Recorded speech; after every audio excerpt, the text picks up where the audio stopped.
Ben de meslek dersleri öğretmeniydim. Nilüfer İmam Hatip Lisesi'nde çalışıyordum. Ki o dönem ben Bingöl Genç'ten tayin istemiştim. Buraya yüksek lisans yapıyordum. Bingöl'den geldiğimde Nilüfer'de Bursa'nın pilot bölge olduğunu öğrendim. Gelir gelmez de bakanlık müfettişleri gelmeye başladı. Ve işte savunmalar, soruşturmalar derken biz bir günde 18 arkadaş bir anda aynı gün sürüldük ilk öğretimlere ve aynı günde okullarımızda göreve başlamak zorunda kaldık. Ve gittiğimiz yerlerde de derslere alınmadık. 2 yıl boyunca okullarda oturtulduk öğretmenler odasında. Hiç unutmuyorum, benim derslerime bir matematik hocası giriyordu, din derslerine benim yerime. Ki kendisi de Bulgaristan'dan gelmiş. Benim derslerim boş geçiyordu, din dersleri, ve o dolduruyordu. 2 sene sonunda da 27 Temmuz 2000'de de en son görevimizden atıldık ve ihraç edildik. O günü hiç unutmuyorum ben. Benim eşim Gebze'de çalışıyordu, bankacıydı. Ve benim bebeğim 4 aylıktı o zaman. Ve ben Gebze'ye taşınmak zorundaydım. Hani atıldığıma üzüldüm ama taşınacağıma daha çok üzülüyordum. Ailemden ayrılacaktım. Ve eşimi de göndermiyorlardı Bursa'ya. Ve o zaman ankesörlü telefonla, ki biz 2 arkadaş milli eğitimden ağlayarak çıktık. Sokakta ağlaya ağlaya gidiyoruz. Hiç şu anda düşünüyorum, diyorum ki acaba o gün bizi görenler demişlerdir ki bunların kim, yakını mı öldü acaba? Niye ağlıyor bu insanlar? Bilmezler ki biz başörtüsünden dolayı görevimizden atıldık. Ve ankesörlü telefona ben eşime telefon açtım. Ve onu hiç unutmuyorum ve hep öğrencilerime de anlatırım bunu. Bana dedi ki o gün, dedi biz Gebze'ye taşınmak durumunda değiliz. Ben terfi ettim ve beni Bursa'ya tekrar gönderiyorlar. Yani ben hiç mağdur olmadım. Allah beni mağdur etmedi. Ve o gün tekrar eşim ondan sonra Bursa'ya döndü ve inanın maaşına da zam geldi. Hani hadis-i şeriflerde geçiyor ya, kutsi hadiste, Allah-u Teala buyuruyor ya, siz bana yürüyerek gelin, ben size koşarak geleyim. Rabbim bana hep koşarak geldi. Ben iyi ki iş mi inanç mı deniyor ya, iyi ki inancımı seçmişim ve ne zaman olsa yine seçeceğim. Ki mücadele kaldığı yerden devam ediyor. O zaman 28 Şubat vardı, şu anda 17 Aralık var. Mücadeleyi de demek ki herkes omuzlayamayacak. Bizler omuzlayacağız ki tekrar döndük okullarımıza ve kaldığımız yerden biz mücadeleye devam ediyoruz. Hükümetimize, devletimize de teşekkür ediyoruz. Bu konuda bize desteklerini esirgemeyen herkese teşekkür ediyoruz. Allah devletimize, hükümetimize, başbakanımıza uzun ömürler versin, sağlık, sıhhat, afiyet versin. Biz mücadeleye her zaman hazırız. 8 Şubat sürecinde milli eğitimde çalışan bir öğretmendim. Meslek dersleri öğretmeniydim. Ve alınan kararlarla beraber bizler de öğretmenliğimizden ihraç edildik. Yani o dönemin ihraç edilen öğretmenlerinden biriyim.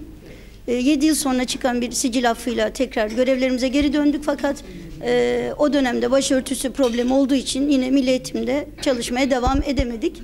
Bu size iade edilen hakkın aslında yarı bırakılmış ya da yarım bir soluk alma imkanı verilmiş bir durumdu. Ve biz o soluğu tam olarak alamadık ve başka bir kuruma geçmek durumunda kaldık. Fakat bugün itibariyle görevimize yeniden başladık. Öncelikle bu konuda çaba sarf eden, başta Memur Sen, Eğitim Bir Sen olmak üzere tüm sivil toplum kuruluşlarına teşekkür etmek istiyoruz. Sonuçta bu bir demokratik hak talebiydi ve böyle bir hakkı ancak halkın sesi ifade edebilirdi, dillendirebilirdi. İşte Memur Sen de halkın ve memurların sesi olmuş oldu bu noktada. Tabii sürecin doğrusu 2002'den sonra biraz zaman almış olması, yani gündeme getirilmesinin biraz zaman almış olmasını biz zeminin hazırlanma aşaması olarak değerlendiriyoruz. Çünkü gerçekten Türkiye büyük bir badire atlattı ve bu badirenin yaralarını sarmak, öncelikle telafi, daha sonra hak iadesi gerekiyordu. Yani zemin hazır olmadan zaten böyle bir hakkın bize iade edilmesini hiç beklemedik. Çünkü bizden öncelikli sorunlar vardı ve bu sorunlar düzeltildiği zaman ancak demokratikleşmenin tamamlanacağını düşünüyorduk. O yüzden belki 2007'de bizim için bir hak geri ödenmesi söz konusu oldu ve bugün itibariyle büyük oranda bu hak iadesi gerçekleşti. Fakat süreç devam ediyor, şöyle devam ediyor. Sadece memurlar olarak değil, öğrenciler de bu sürecin içerisindeydi. Bizler de görevlerimize döndük. Çalışmadığımız 7 yıl, genellikle ortalama bir 7 yıllık çalışmama süresi var. Bu sürenin emekliliklerimize sayıldığını gördük, sayılıyor. Fakat sicil özlük haklarımızın tam olarak bize iade edilmediğini, burada da hukuksal bir takım engellerin olduğunu görüyoruz. Bize söylenen şey bu. Biz inanıyoruz ki süreçte bu haklarımız da bize iade edilecek. Hem maddi zararlarımız hem sicil özlük haklarımızın bize iade edilmesini bekliyoruz. Ve bununla beraber öncelikle bizlerin 28 Şubat öğretmenleri, şu anda öğrencilerimiz bizi 28 Şubat öğretmenleri olarak adlandırıyorlar. Bizlerin artık 28 Şubat mağdurları değil de önden giden atlılar olarak tanımlanmasını daha uygun görüyoruz. Artık mağduriyet kelimesi eskiden olduğu gibi bugün de vicdanlarımızı acıtan bir şey ve bu kavramın zaman içerisinde yaygınlaşması açıkçası hatıralarda güzel izler bırakmıyor.